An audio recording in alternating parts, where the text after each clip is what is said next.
106వ కీర్తన 3వ వచనం. న్యాయమును అనుసరించువారు ఎల్లవేళలా నీతిని అనుసరించి నడుచుకునేవారు, గట్టిగా స్తోత్రం చెప్దామా, న్యాయమును అనుసరించి ఎల్లవేళలా, అప్పుడప్పుడు కాదు, ఎల్లవేళలా ఎలా ఉండాలంట? ఎలా ఉండాలా? నీతిని అనుసరించేవారు ఏమన్నాడు? ధన్యుడు. నీతిని అనుసరించని వాడు ధన్యుడు కాదు. ఎల్లవేళలా మనము నీతిని అనుసరించేవారుగా, నీతిని వెంబడించేవారుగా మనం ఉండాలి. మన నీతి ఎవరు అనంటే యేసయ్య. మన నీతి యేసయ్య.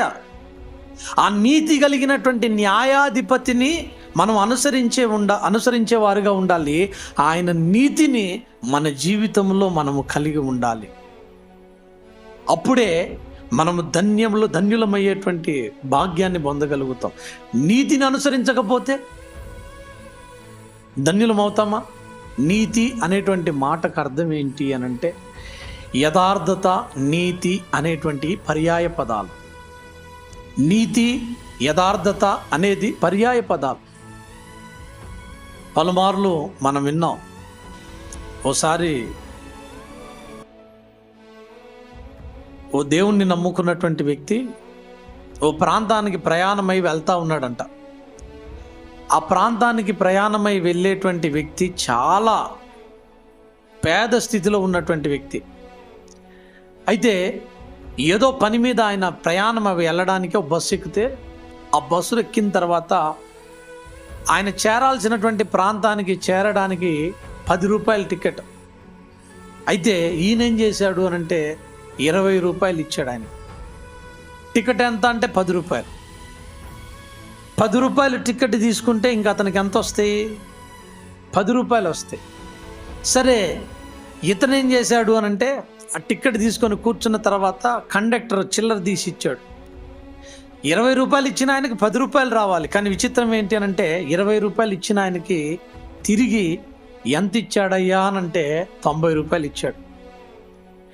90 రూపాయలు ఇచ్చినప్పుడు ఈ తీసుకున్నటువంటి వ్యక్తి దేవుని బిడ్డ కదా, అతను ఆలోచిస్తూ ఉన్నాడు. తన హృదయం ఒకవైపు నుంచి ఆయనతో మాట్లాడుతూ ఉంది, ఇది నీ ధనము కాదు, నీవు దీన్ని ఆశించొద్దు, ఇది తిరిగి మళ్ళీ ఆ కండక్టర్కి ఇవ్వు అని తన హృదయం ప్రేరేపిస్తుంటే, మరొక వైపు నుంచి అతన్ని మరొకరు ప్రేరేపిస్తూ ఉన్నారు. ఏమనంటే, దేవుడు నిన్ను ఈ విధంగా ఆశీర్వదిస్తే ఈ ఆశీర్వాదాన్ని నిర్లక్ష్యం చేస్తావేంటి? నువ్వేమైనా ఆయన సంచిలో చేయి పెట్టి తీసుకున్నావా? లేకపోతే నువ్వు ఆయన మోసం చేసావా? లేదు కదా. నువ్వు ఆయన్ని మోసం చేయలేదు, ఆయన దగ్గర దొంగతనం చేయలేదు. ఆయన చేతులారా ఆయనే నీకు డబ్బులు ఇచ్చాడు నీ పరిస్థితిని బట్టి. కాబట్టి దీన్ని నీ జేబులో పెట్టుకొని నీ అవసరతలు తీర్చుకో అని మరొక వైపు నుంచి మరొక స్వరం వినపడతా ఉంది. ఆ 2 స్వరాల మధ్యలో సందిగ్ధంలో ఉన్నాడిన. సందిగ్ధంలో ఉండి ఉండి ఉండి ఉండి